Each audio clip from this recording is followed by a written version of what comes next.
Thursday. I'm going to be mixing a little record here.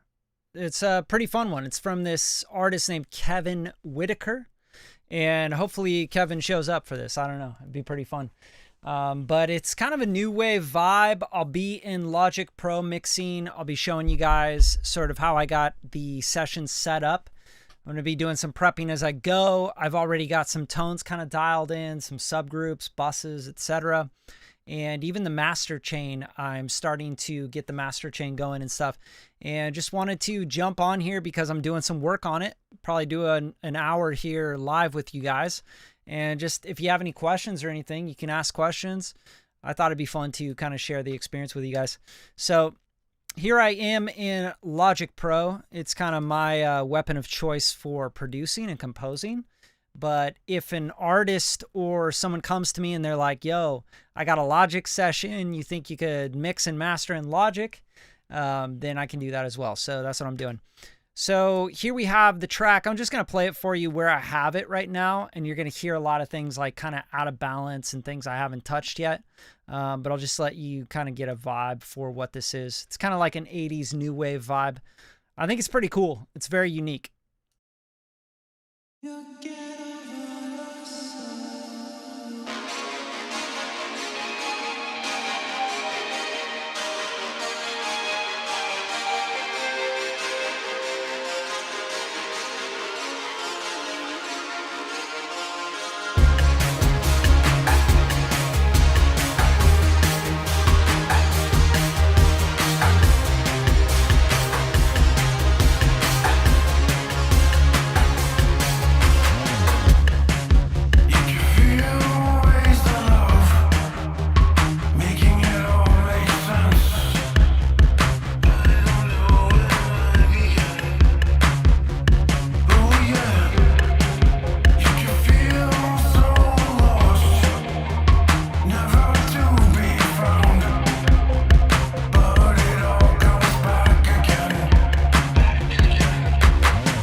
Okay, so I haven't really touched the chorus at all, so that's kind of what I wanted to do live with you guys, is just show you how I'm going to open this chorus up. And I just kind of see the instruments he's using. It's kind of interesting because everything he's got on here is like arcade stuff.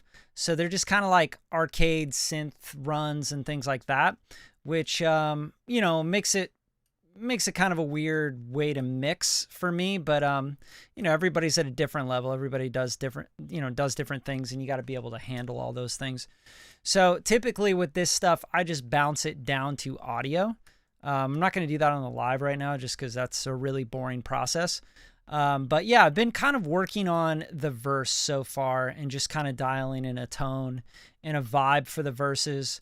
The drums and everything, when I got them, I'll show you the reference mix and kind of where I'm at, and then we'll just dig deeper into it. So this is the reference of where the verse was, and you'll notice some things. I'll tell you what I noticed right away, and then you can kind of hear what are sticking out like sore thumbs and just problems that I had to fix and stuff. But here's the reference.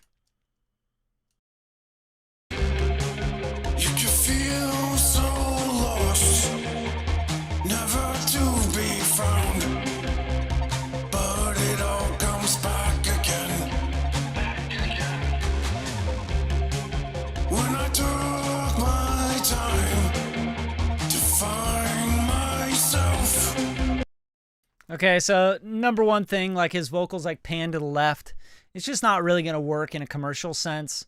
Number two, the drums are not like even audible, I don't think. I think they just are just in the background. Like, I'm like, what's the point of even having drums? And then number three, the sibilance on the vocals was just insane, right? Like just so bright and brittle, and just the whole mix bright and brittle. So here's where I'm at right now. It's obviously not final, but with the tweaks I've made so far, here's what it's sounding like.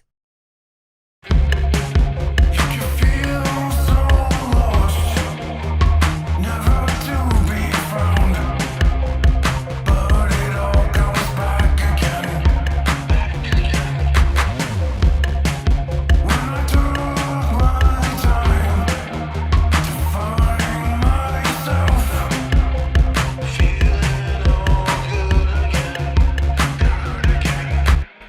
So in order to address like the vocal being really brittle and harsh and like pan to the left and just kind of awkward, I did a few things here. Basically, he had this flanger on there, so I left the flanger on. It's like an effect he wanted. Sounds like it. It's fine. He's also using this chain from Howard Benson, so I tweaked this quite a bit. I compressed a little bit harder. I brought in the de-esser here, which is actually a pretty good de-esser. I was surprised. And then I just tweaked some of the EQ because he had some crazy EQ gain going in like 8K frequency and 3K, and he was just like boosting the crap out of stuff. And I think it's probably because of his playback system. You know, he's just not hearing things right. And then Neutron 3, I came in here and I used Neutron's, I love this part of Neutron is the sculptor. And I sculpted the vocals a little bit, and then I did some EQ here, and I did some dynamic EQing, getting rid of some of that 1K, and also just digging out some of that garbage at that 3K. The really brittle, harsh stuff that also adds to the sibilance. And then a couple compressors in line here. This one's a 1.8 to 1, and then this one's an 8 to 4. So this is basically compressing and riding. This is catching overs. And then an exciter, did some stuff up here with the excitement and did it really warm. And I'll just kind of bypass the neutron in and out so you could hear that. You can feel so lost, never to be found, but it all comes back again. So it like really helps the vocals sit in the mix. It feels more spacious. It feels more like the record's starting to tie and blend together. That's really important. And then I bus these to a vocal mix bus, and I have some Pro Q3 here. Again, just getting rid of some of this like boxy stuff, which helps it sit in the mix a lot better as well. And then dipping that 1K area and a little bit of that 3K area, getting rid of all the garbage at the bottom. And then I have Soothe on here, Soothe 2, which is basically getting rid of all those harsh, I'll play it with and without Soothe. You'll kind of hear the difference. You can feel so lost, never to be found, but it all comes back again. So really, really invisible kind of de-essing, which I really love about Soothe 2. I try to be really careful with this, so I mix it in, because sometimes Soothe can add like distortion elements, where it takes like an S and it turns it into like instead of like it sounding like S, it sounds like, and I hate that. Like it actually causes artifacts, regardless of what this is on. Like I could have this on Ultra and all that. It's just still adds artifacts to my ears, and I just don't like too much of it. So you have to be really careful with that plugin because it's very addictive. And then this other vocal that's kind of like layered in here as a double, I wanted to treat it a little bit different, so I just treated this a little bit different, EQ'd it a little bit different, definitely took out more of that sibilance and top stuff that's really harsh. And then, again, I came in with Nectar on this one, and I'm using the EQ to dip out just some things that were like really bugging me. And then de-essing, really important. EQ, just get rid of top, get rid of bottom, because this is a double stack. And then let's see, we have compression on here, and that's it. So the EQ is really the main stuff on this background vocal. So I'll mute the main vocal and I'll play just the background. You can feel so lost, never to be found, but it all comes back again. So actually, it seems like this is more the lead. So if I just did this like lead vox verse. So, and then this is kind of the double. The double is more like flanged. It's more background. It's more like low mids, filling in like the feeling, you know, the impact, the warmth. And then this has more of the consonants. And I would even de-ess this a little bit harder. So I'll come in here and not use this de-esser because I like to kind of do two de-essers. So I'll back up off this de-esser a little bit. And then we're going to stack this with another de-esser because I still feel like there's too many S's in this. And it's because of the microphone he's using, obviously, but it's also the way he's singing it. You know, shit feels so wrong. Like he's holding the S's out, which is really bothersome. So there's two de-essers on here already and Soothe 2. But sometimes you really got to go crazy with de-essing. I'll just play this like actually for you without any of the stuff I have on here, just so you can really hear how bad the S's are. You feel so lost, never to be found, but it all comes back again. When I took my time, feel so lost, feel so lost. It's really aggressive when you start to EQ or add anything to it, especially compression. It brings out those S's like crazy. So you have to kind of S along the way. So yeah, that's kind of the lead vocal in the verse. This is just kind of what I've been working on this section. And I think that it's starting to come out to where I like it. But now I need to move on to the chorus. So the chorus needs to open up. And if you hear the chorus in the reference, this is what it sounds like.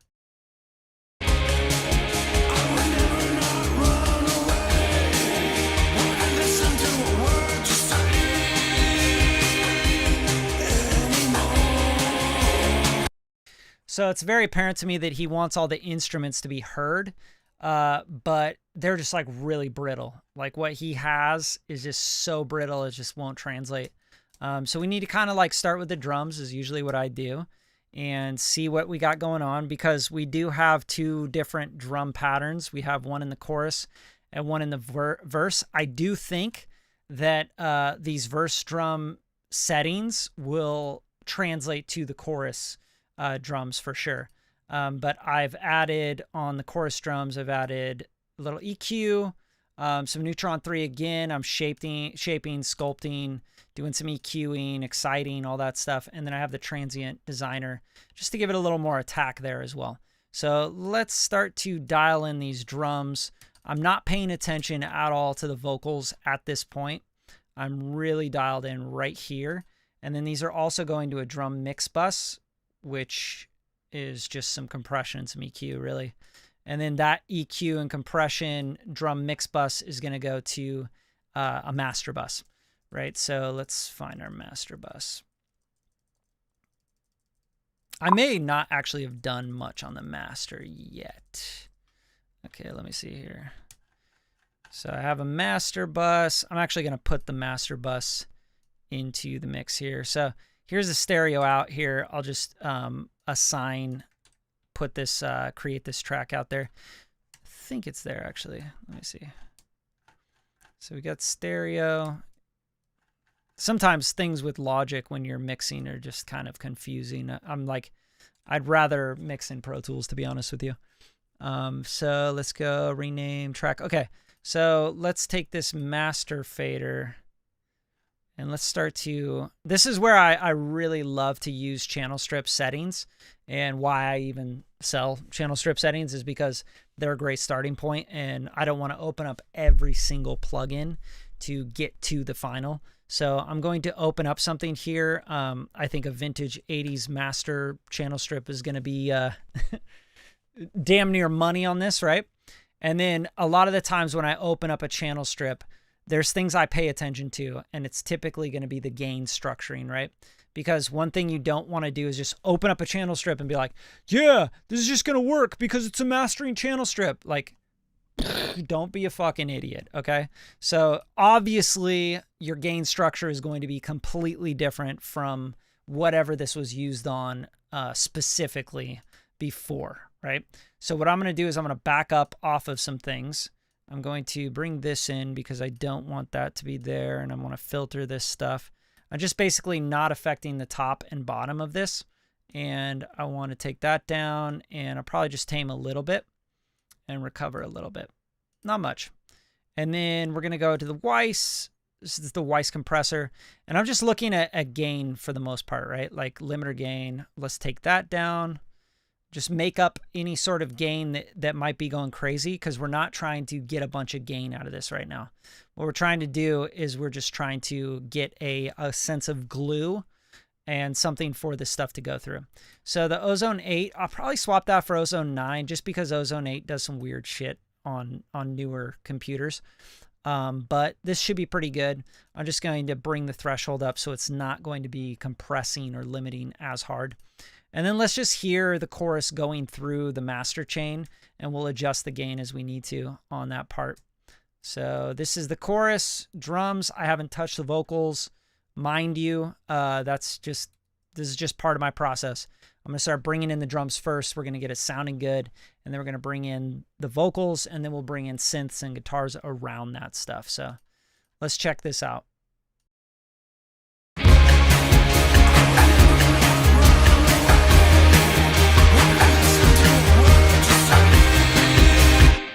Yeah, so really bright, and a lot of it is because of these synths and stuff.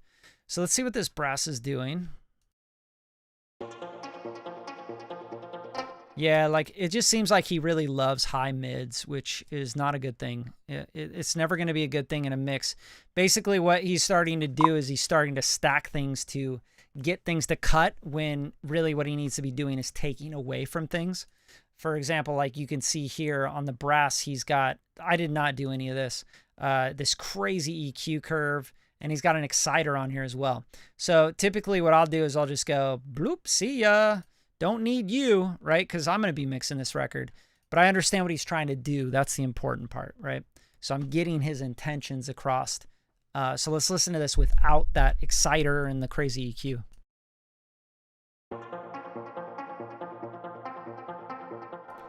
Perfect. Much better, much better. And what I'll do here is I'll go around these guys and we will bounce these to audio, because I hate working in MIDI, like especially if you're mixing a record. When you're in the mix stage, you should have everything at MIDI, okay?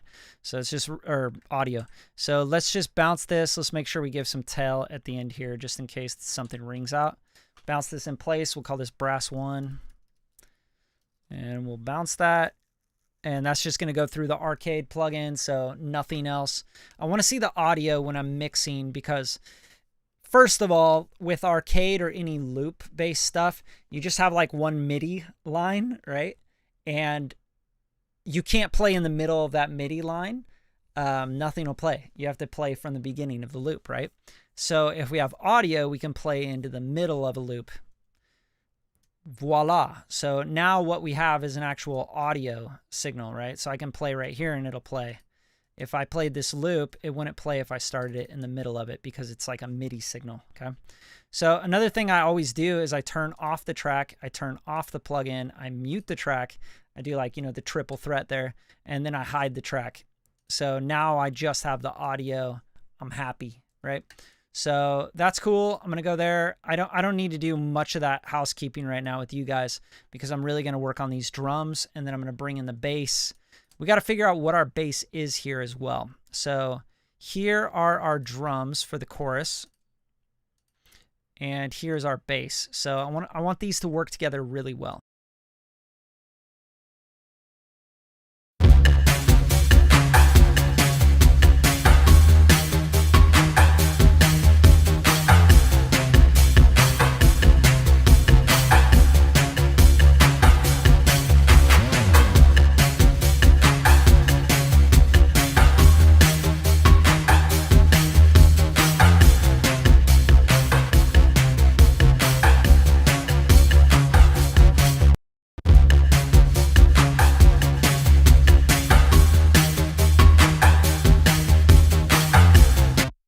Okay, so these sound pretty good so far.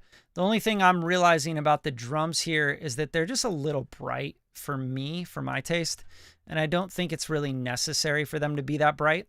So for this exciter, I'm just going to kind of bring this down a little bit. I don't need it to excite as much. And if you don't like the retro kind of vibe, you can move it to tape, or you could even go to warm, and that'll help. And you can actually excite a little bit more, because the warm algorithm is pretty damn warm. And then you see this EQ here. Let's bring that back. And I think this will be more the vibe. And we'll do this on both these tracks. Just kind of tame down this this high-end stuff. So anything that's kind of causing more high-end, which is, of course, always going to be an exciter. But this is on warm, so this shouldn't be too bad. That should be fine. And then that's good. And you can even take this tone knob down a little bit here on the Sculptor. And then let's just check that out. Let's see what that sounds like.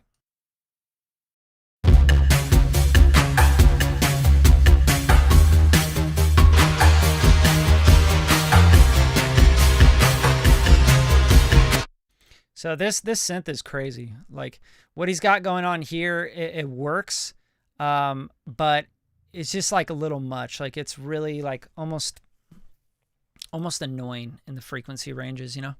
So I think what we have to do is automate it, because I think it works pretty well when there's no vocals playing. Like for example, a big part of this sound is in the intro where there's like nothing playing. So it works in the mix here, like right here.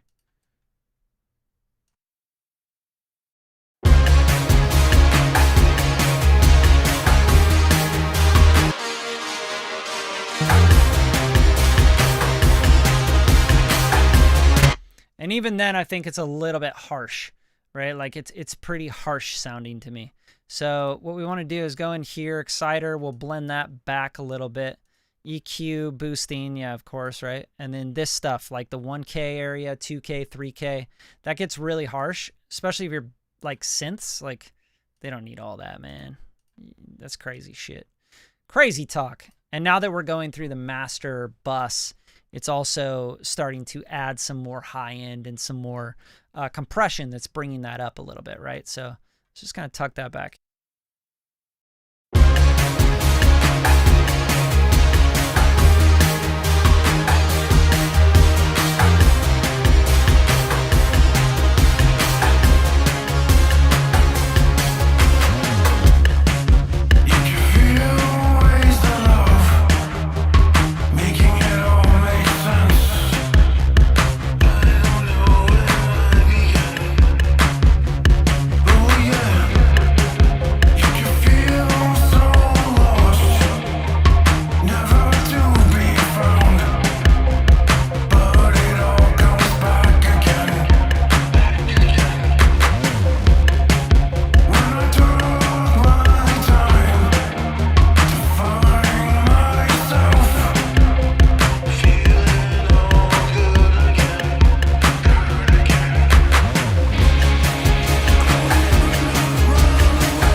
Okay, so one thing that's terrible is that it's actually losing its punch and dynamic when it hits that chorus. You want that to open up. So like what I'll pay attention to is what the drums are doing from the verse into the chorus, right? Let's check this out.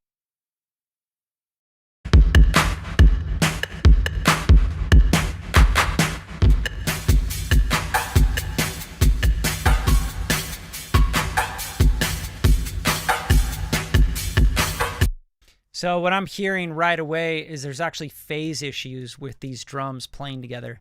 So if I zoom way in, we want to just like tackle that.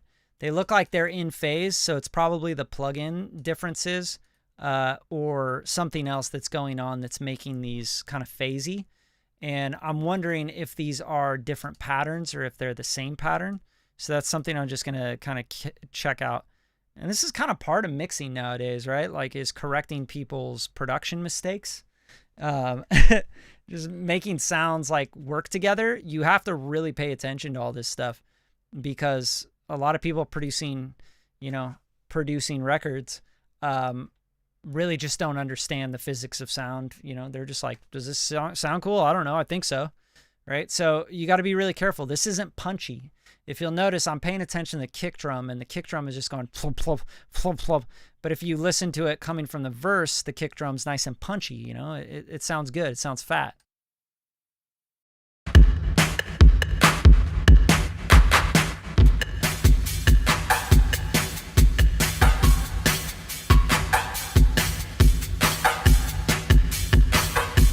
So that's really weird. It's like they actually sound like they're totally out of phase. So something here, like visually, it looks like they're really good, right? Like you can look at this and you can really kind of zoom in and they're really in phase. So you got to be careful because what ends up happening is if you have like the same sound source or the same loop, it'll basically phase itself out a lot of the times if you're not careful. So if something's just a little off, like you're using a different plugin on one and it just starts to create phase issues. So I'm just going to zoom in and just like make sure that that's not happening. And it doesn't look like they're out of phase at all. So what I'm going to do here is I'm going to turn these off and see if any of the plugins are causing the phase issue and getting rid of our punch.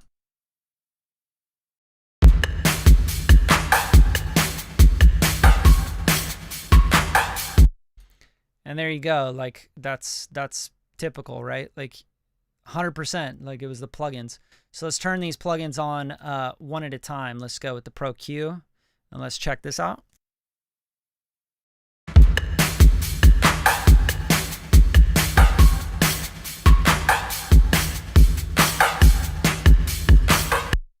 All right, now let's bring in the Neutron. Neutron, I think, is probably our culprit. Either that or the transient here, because the transients are different. Okay, so there you go. So you're hearing flamming because you're hearing neutron and delay compensation doing something weird here. And you got to really use your ears for this stuff. So Sculptor, EQ. So let's open up this plugin, same plugin on the other channel, and see what's going on here. So here I have 1, 2, 3, 4, and I have 1, 2, 3, 4. They're all kind of like same kind of settings, but this one might be a little different. Yeah. So the EQs are causing maybe some phasing. I'm really not sure what's causing the phasing, but what I'm going to do here is I'm just going to get rid of neutron on one of the tracks that it's not really working on.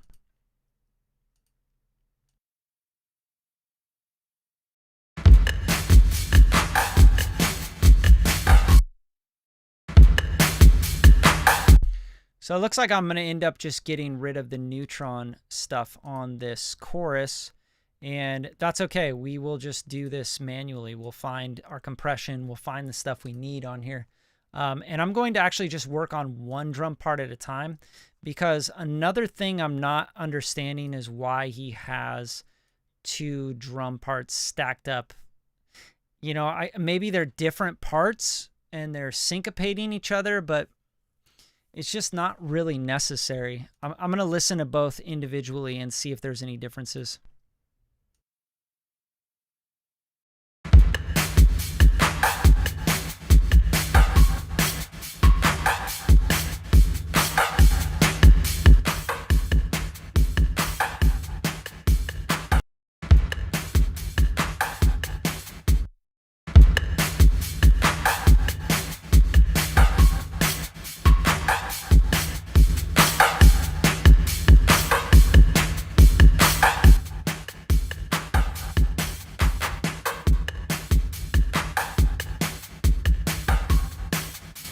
Okay, so what I'm noticing is I kind of like, this has like maybe more kicks in the pattern or something, like a do.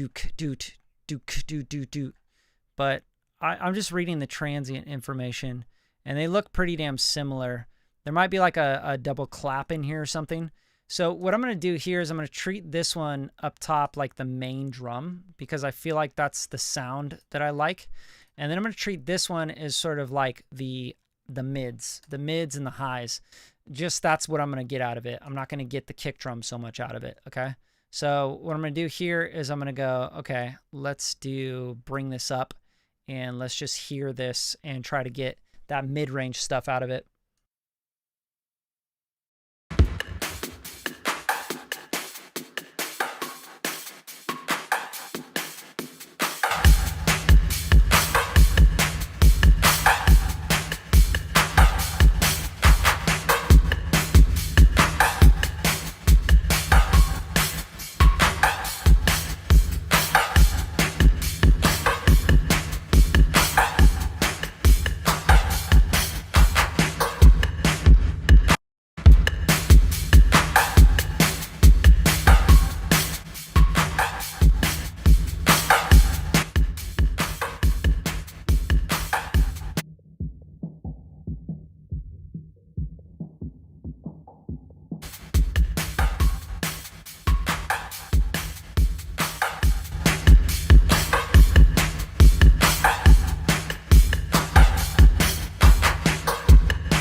One thing, if you want something to sound vintage, you got to be really careful with the top end on anything, because vintage just doesn't have a bunch of like sparkling high end, you know what I mean? So I'm going to come in here and just kind of dip this stuff out. And one thing I love about the Pro Q3 is you can make it a dynamic. So just when it hits, you can kind of tap it out a little bit.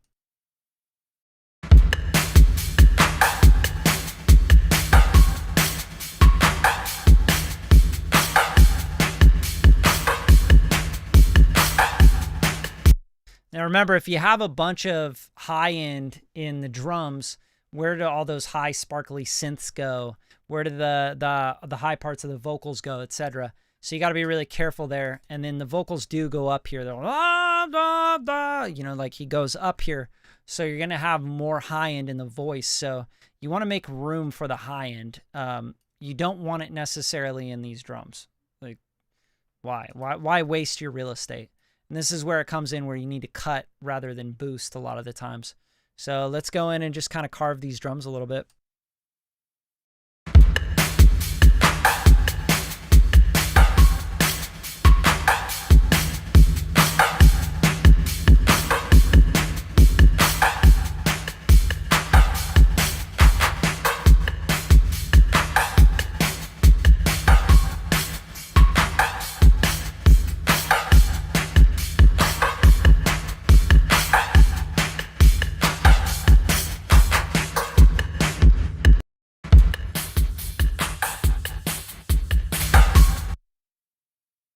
There's other things you can use also to get rid of like the top end stuff.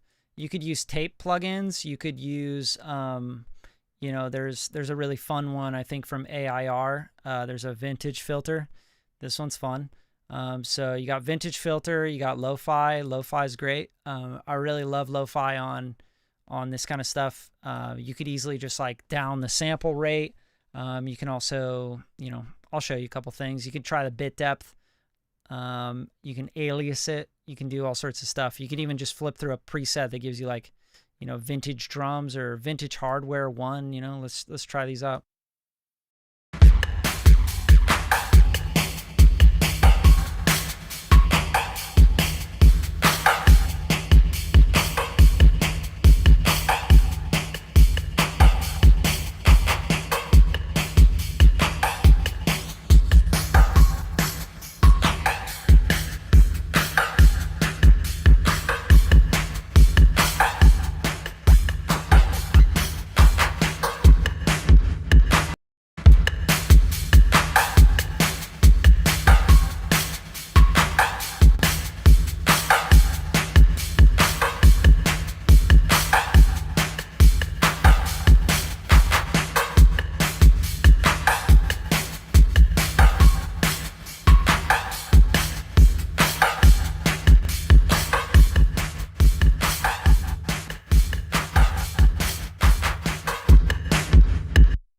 Yeah, this might be getting rid of a little too much, but what I'll try and do is maybe just use the distortion algorithm here. So what I can do is just factory, you know, default it, and then just use the distortion, and let's see what we could do here.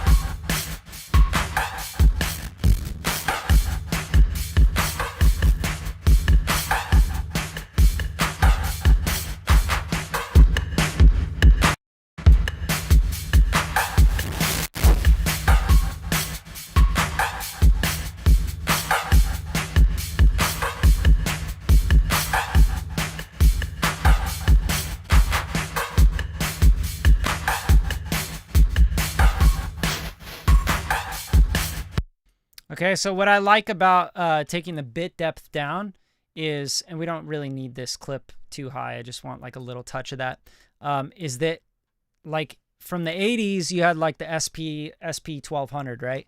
The SP1200 or the SP12 was 12-bit, and that was what gave it that sound, you know, like that super dirty, you know, just vibe. It was cool like that. Like that was a 12-bit sampler. So something, little history lesson for you, but you could put that in 12 bits and then you got kind of like more of a sampled drum sound, which, you know, is cool. I like it. So it also kind of darkens it a little bit. And then here, I want to bring this transient back on and see if we can get a little more punch out of stuff.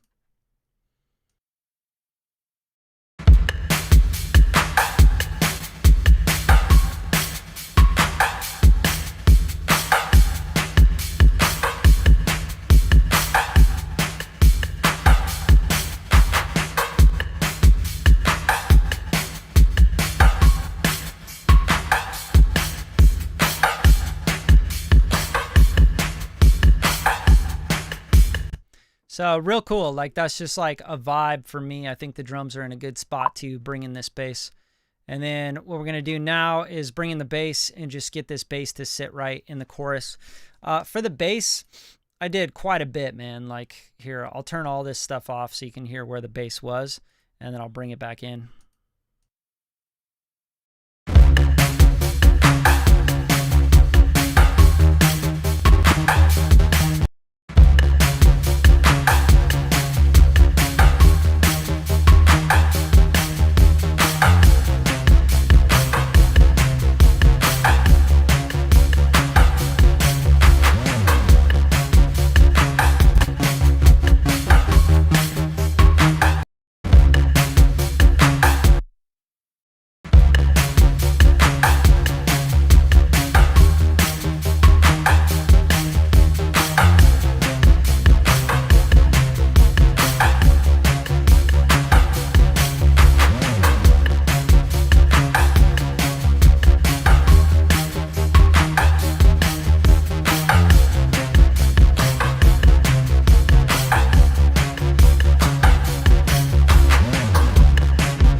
So I wanted to go like really wide with the high end stuff.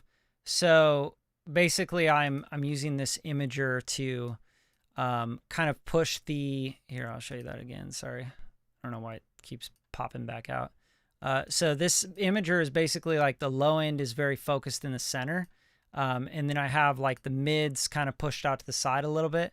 And then this really high stuff pushed out wide because I want this like really 80s, but still modern vibe, right? Like it's got to be modern. So the way that this is treated is very modern. So if I bypass this, you'll hear the bass kind of collapse a little bit.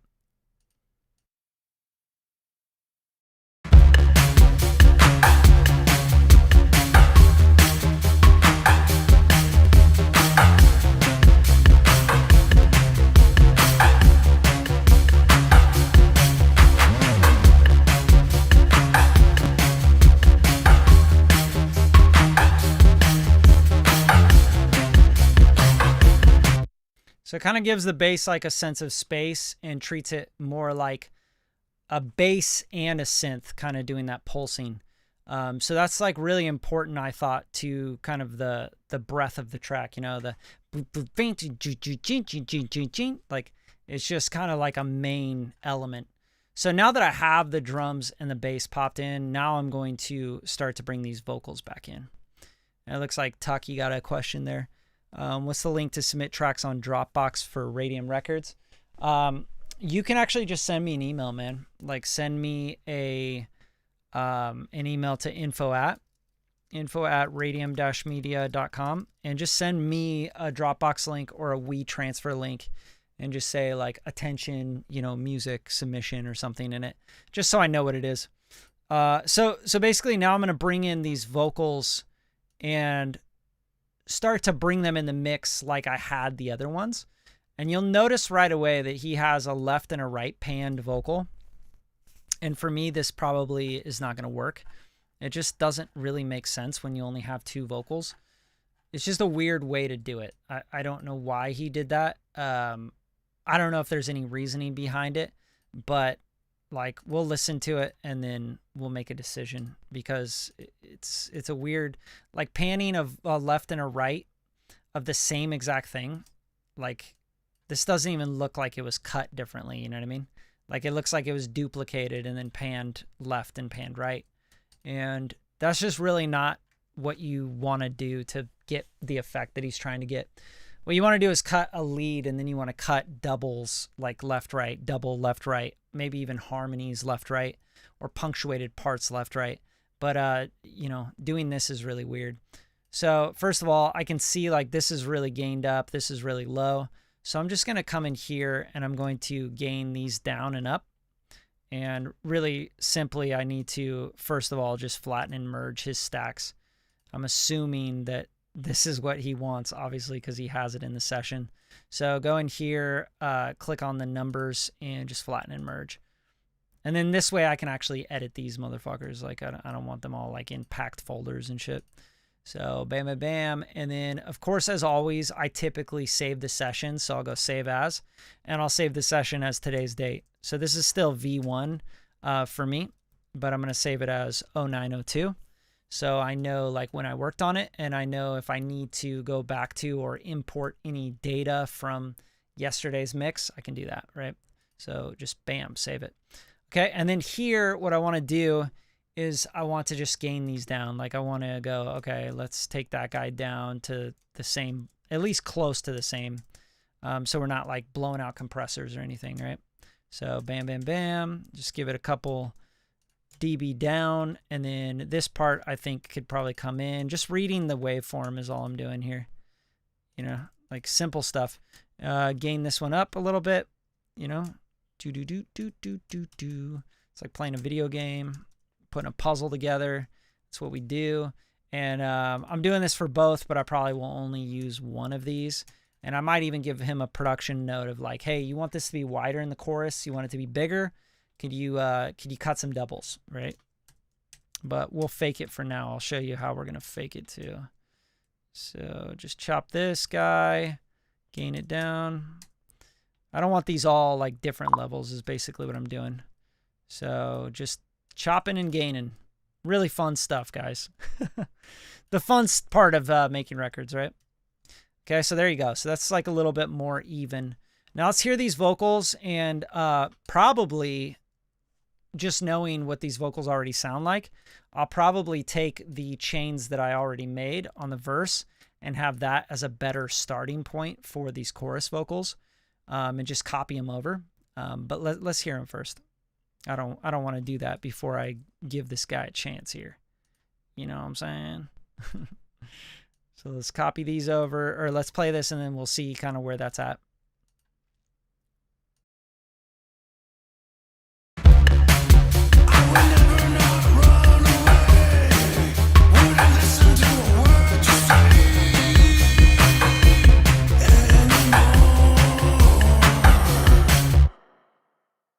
Yeah, it just doesn't really work for me, like panning them left and right hard, because they're the same thing. So you're just causing like a big mono effect is what we call that. So I'm going to put this up the middle. I'm going to mute this one, and let's just hear one vocal and see what that's doing.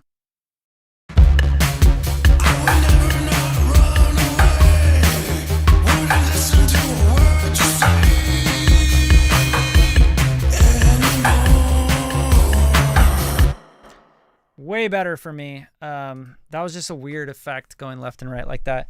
If he is going to do that, he needs to cut actual doubles.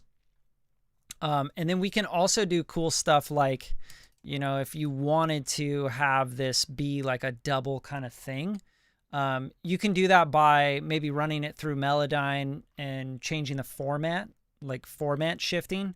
You could even do it like here with Auto-Tune, right? Like very simply, if we wanted to do it the quick way, we go into Antares and go to Auto-Tune Pro and just mess around with the format, you know, like go in here and go, okay, we want to take the format and we want to, you know, stretch out the length of the throat, and that'll just basically give it a lower kind of vibe. I would never not run away. Wouldn't listen to a word you say.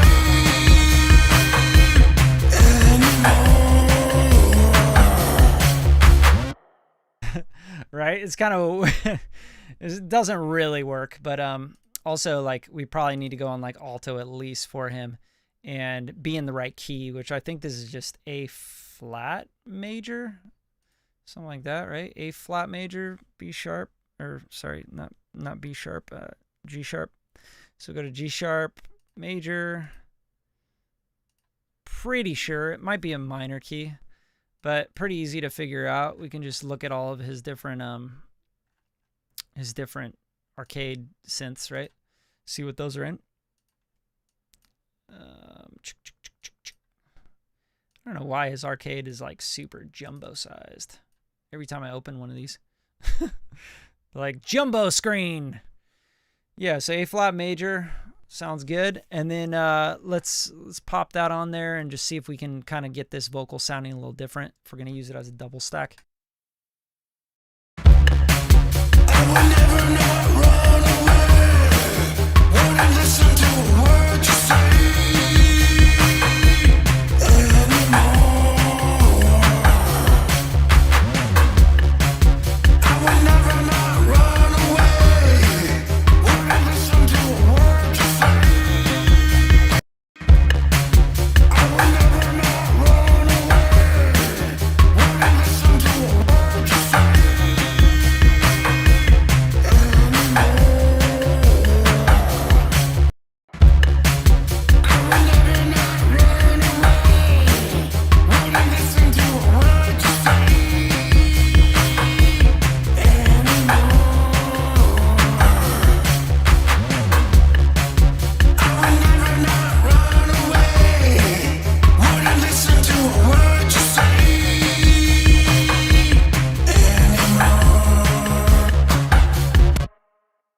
Yeah, I don't really like it, so I'm just gonna like get rid of that one for now.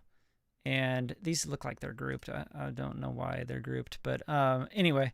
So this guy here, what I'm gonna do is I'm gonna take the verse vocal chain and I'm gonna move it over to this guy, just because I know that it already sounds better. Like this lead verse vocal, I think that it just sounds like much better than what he has on here. So what I'm going to do is look at this guy here, and we're going to move these guys. Why is this doing that? That's so weird. It's weird always opening up someone else's session and they have like random stuff showing, and the way that like their session is set up is different. I'm like, huh? Okay, so what I'm going to do is I'm going to grab the lead Vox verse and I'm going to pull that stuff over. So this guy is going to go here. This guy here. We're not going to use his exciter. And we're going to do the nectar here. And then we're going to take the limiter off here. And we're just going to see what that is now that it's like probably a lot more de-essed and everything. And it is going through the vocal mix bus as well, so that's good. I will never not run away. Wouldn't listen to a word you say anymore. I will never not run away. Wouldn't listen to a word you say anymore. Yeah, much better, right? Like it's going to cut through nicely, it has some nice mid-range. It's not so aggressive and abrasive. And then we can do stuff like, because this is the chorus, we'll kind of maybe open it up width-wise a little bit. And the multiplier could be cool. It could be a cool effect on the chorus. Instead of him having that double that's exactly the same and like panning shit left and right, which I think is kind of whack, we're going to do something that's going to sound a little bit more musical. I will never not run away. Wouldn't listen to a word you say anymore. I will never not run away. Wouldn't listen to a word you say anymore.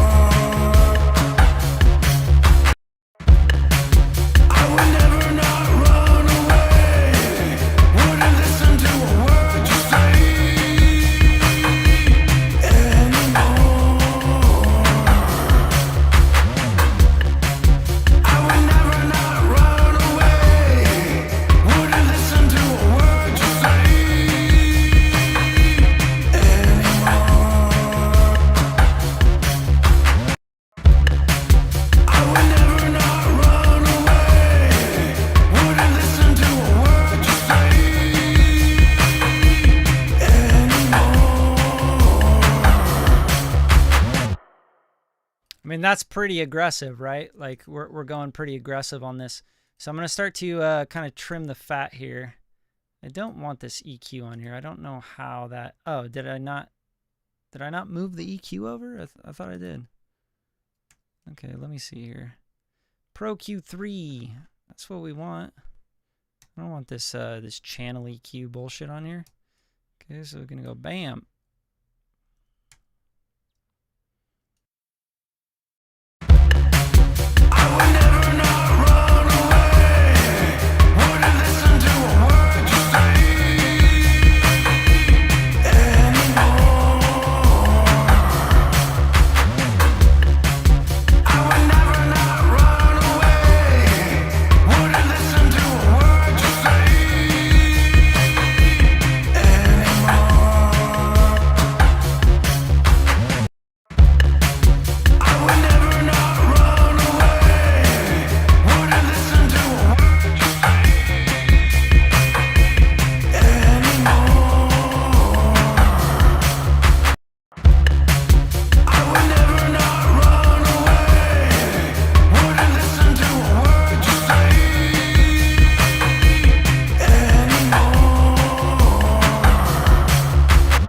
So when he's hitting that note, say, like it's really heavy on that 2K area, which is going to like pierce your ears, but it's also going to just pop out in the mix really hard when that hits.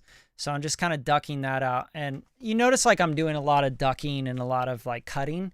It's because the vocal was recorded really badly, right? Like you have to realize like I don't typically do this much like cutting and ducking on vocals. It's usually because, oh, that was recorded weird. Like the capsule sounds like a cheap Chinese capsule that's just fucking distorting and sounds like crap. What's up, Isaac? How you doing, bro? So I'm just mixing. So if you guys don't like super nerdy shit like this, then you probably want to get out of here.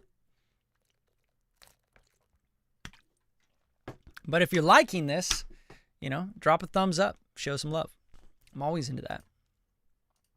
And this 1K does not need to be accentuated on these vocals. So it's not helping the vocals at all. So now I got these vocals in a certain spot. I'm going to now like give it a little more de-essing on the end here. I want it to like really be smooth. Like I want like baby's booty smooth. Because like when you're doing like retro 80s throwback kind of stuff, and it has like a really aggressive voice on it, you want everything to be like from the throat, and you want it to be vibey, and you want to keep it modern, you know, like you want it to be retro but modern. And modern would be really smooth on the S's and anything that's going to be like popping out, that's going to be harsh. So you got to be really, really, really careful with that stuff. So here I'm just going to pop on Soothe 2, and I'm just going to go to the invisible de-esser because it just needs a little bit more de-essing. So we'll just like one of these, like take the edge off. Vocal de-esser is a good starting point, and then I'll kind of like, you know, dial that in. I would never not run away. Wouldn't listen to a word you say anymore. I would never not run away. Wouldn't listen to a word you say anymore. I would never not run away. Wouldn't listen to a word you say anymore. I would never not run away. Wouldn't listen to a word you say anymore. I would never not run away. Wouldn't listen to a word you say anymore. So I think that's starting to sound really solid. One thing I do want to do is compress him a little bit harder. So before the Soothe and probably after the Nectar here, I'm just going to throw like an LA2A on him. LA3A is probably going to be the best bet here. So I'll just go in here and let me see here. LA3A. I think you got to do the dash. Yeah, so this the CLA3A is probably a good choice here. All right, so let's get some peak reduction, probably like 3 to 5 dB, and just really kind of hold him. I would never not run away. Wouldn't listen to a word you say. I accidentally chose the mono one. That's not what I want. I do not want that. I want the stereo one. CLA-3A stereo. All right, let's go. And let's turn this gain down because it's like killing me. I would never not run away. Wouldn't listen to a word you say anymore. I mean, shit, come on, man. Like, that's smooth as a baby's booty. You just, like, really want to smooth this shit out, man. Like, when I heard this, I was like, whoa, dude. You, like, have a love for brittle highs. Like, some people, like, I think they do that just because they're set up, you know? Like, they're not hearing the highs the right way. And they're like, oh, I need more highs. I need more highs. A lot of the times it's also like, I want to hear all the vocals. I want to hear all the instruments. So it's like, just keep boosting the highs. Keep putting exciters on everything. When really you got to be taking away, right? Like, this stuff is mainly taking away. Like, take away stuff, right? Hopefully that's a lesson in itself. You know what I'm saying? So, okay, cool. So I got vocals, got bass, I got drums in. They're not perfect, right? But it's a good starting point, and it's a great time to start to tweak the master bus to smooth out those elements before I start adding any other elements. So that's something I'm always going to do, is go through and just kind of learn from my master bus. And this is kind of like top-down mixing. It's just something I always do now. And I didn't start doing this until probably like 3 years ago, when I would get to my final master stage and my shit would just fall apart. Like, I'd be like, why did my mix fall apart? And it's because I wasn't mixing through the master chain. I wasn't mixing through the things that were gluing, the things that were like, you know, intimately a part of and needed to be playing harmoniously with the mix elements, right? And the subgroups and all that stuff. So you have to be really careful with that stuff. These things need to work together. And if they don't, your mix falls apart really, really quickly. So I'm going to start to just kind of look around. That's all I'm doing.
Okay, it's starting to get there. I'm really liking the way it's sounding. I don't really like this ozone on here, and I want to add one more thing on here before I do the ozone, and it's really like filtering. Like I want to filter out some stuff.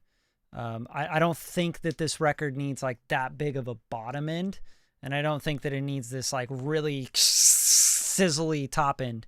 It really needs like it feels to me, the record feels like this very anthemic, you know, and very like there's lessons to be learned sort of thing. So it doesn't need all this like stuff in there that's not serving the song. I feel like it needs to be smooth and more dark than anything, and mid-range, like good, nice, full mid-range that's like meaningful and kind of breathy and like dramatic.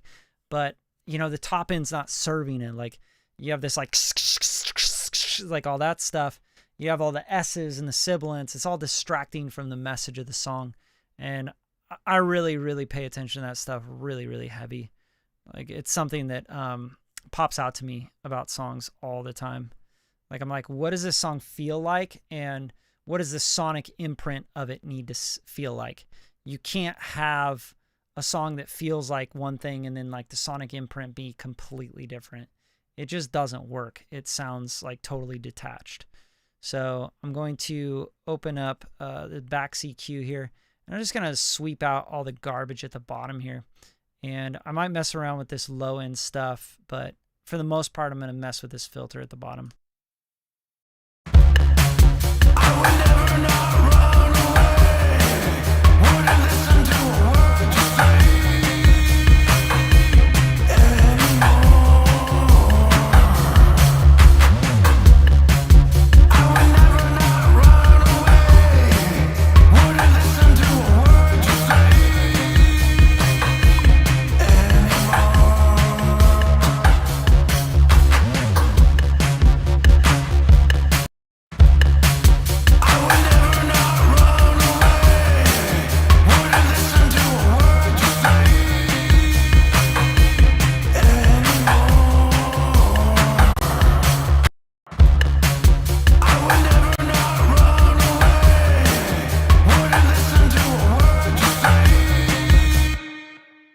I mean, just that filter like really helps the mid-range come out a little bit better and just gives clarity to the track. Like I really like what it does there. So yeah, man, of course. Appreciate you coming through, dude. Honestly. Like you guys come through, I'm going to keep doing this kind of stuff, you know what I'm saying? But if no one's going to show up, then obviously I just like mix and shut the fuck up. Get it done. But anyway, guys, I actually need to get out of here. I'm going to finish this up with the last thing I'm going to put on it is I'll probably use the DMG audio limitless, because I feel like this is going to be like the smoothest, right? And I'll leave this on the smooth, and I'll turn this threshold and probably go like 0.3. This doesn't need to be like a super loud record, I don't feel like either. And then just kind of dip out more of this stuff at the bottom, because I feel like that just gets really chunky. So let's hear this. I would never not run away. Wouldn't listen to a word you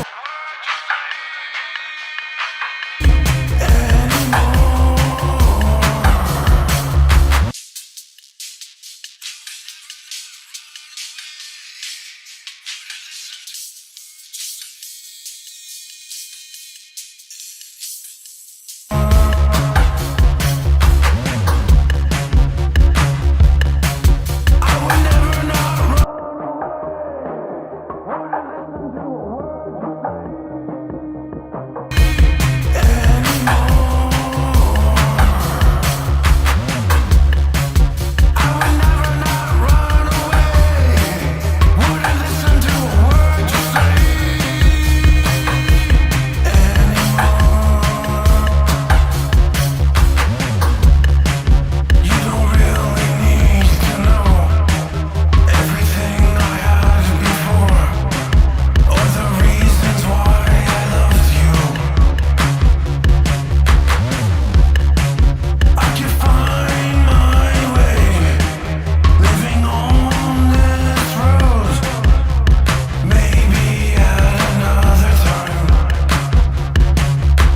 just wanted to remind you of like where the reference was and like how far we've come. So here's the reference here for the beginning here, and then I'll show you where we're at right now.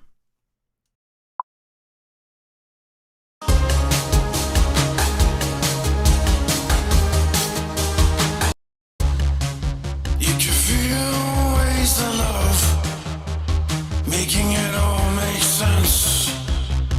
I don't know where I began. You can feel ways of love, making it all make sense. I don't know where I began. Oh yeah, you can feel so lost, never to be found. Pretty dramatic difference, right? Like, obviously, like I have a lot of mixing still left to do, but I got to get out of here. I hope you guys really enjoy just coming through and hanging out with me while I'm mixing. But I probably got another, few hours to do on this. And, with mixes like this, a lot of this is like fixing problems before you actually get into the creative aspect of really dialing and sweetening and effects. And like, I want the call and response. I want that to kind of like fly around your head, like making it all make sense again and again, like, but I can't really do any of that until I really fix and solve the problems. And a lot of the times when I'm putting the master bus stuff on, I'm using that as sort of a microscope to find the problems, so I can go in and dial in and tweak on the subgroups and the individual tracks. But hope you guys like this. If you did, share it, drop a comment, like the video, all that good stuff. Get more people involved, and you guys have a good Thursday night.